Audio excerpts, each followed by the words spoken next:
Consider the graph of the function f of x that passes through 3 points as shown. So these are the 3 points, and this curve in blue is f of x. Identify which of the statements are true.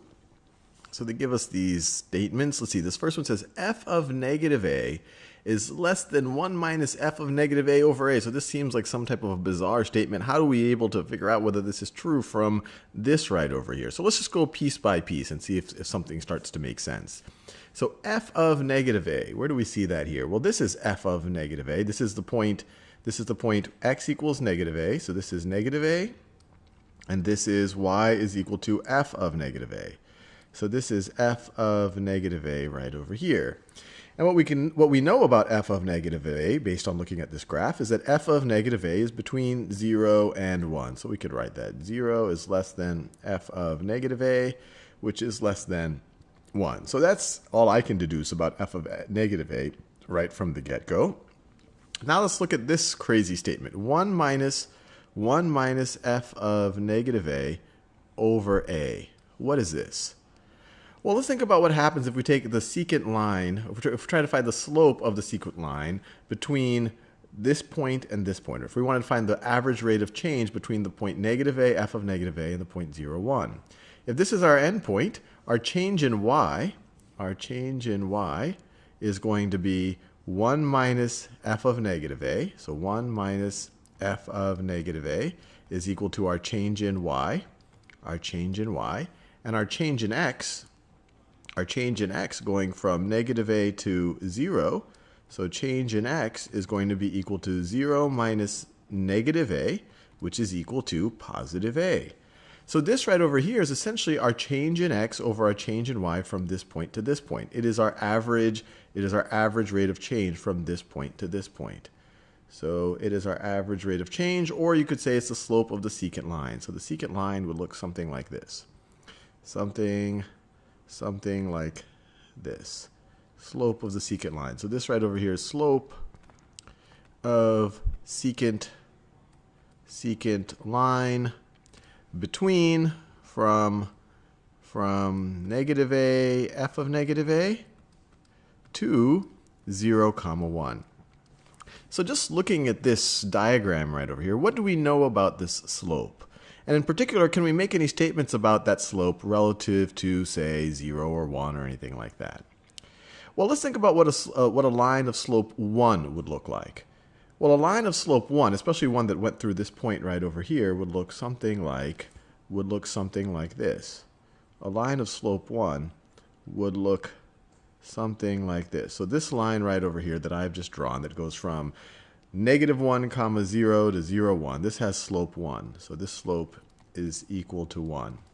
So if this green line has a slope of 1, does this blue line have a slope? It clearly has a different slope. Is this blue line steeper or less steep than the green line?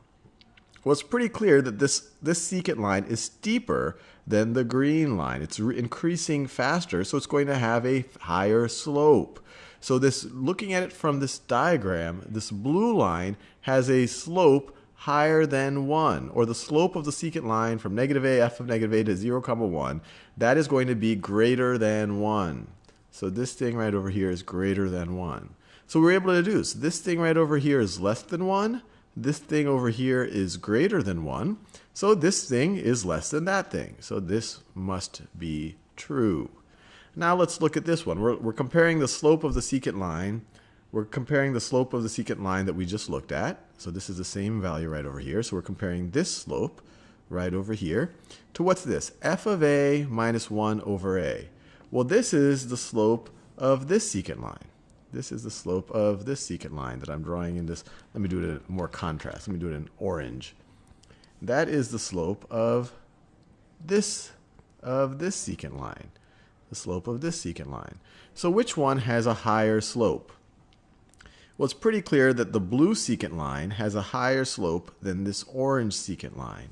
But here it's saying that the blue's slope is lower than the orange. So this is not going to be true. So this is not true.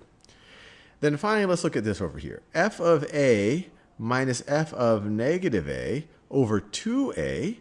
So this is the slope. Let me draw this. So this right over here, This is the slope of the secant line between this point and this point right over here. Our change in y is f of a minus f of negative a.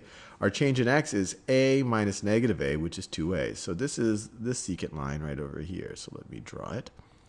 So this secant line right over here. So they're comparing that slope to this slope. F of a minus 1 is our change in y, over a is our change in x. So we're comparing it to that one right over there. And you could immediately eyeball it, this kind of brownish maroon, I guess it's kind of a brown color. This secant line that goes all the way from here to here is clearly steeper than this one right over here. And we know that the average rate of change from here to here is going to be higher than the average rate of change from here to here, because at least from negative a to 0, we were increasing at a much faster rate, and then we slow down to this rate. So the average over the entire interval is definitely going to be more than what we get from 0 to a. So this one is also not true. This has a higher, we actually know that this is false. Both of these would have been true if we swapped these signs around. If this was a greater than sign, if this is a greater than sign. So this is the only one that applies.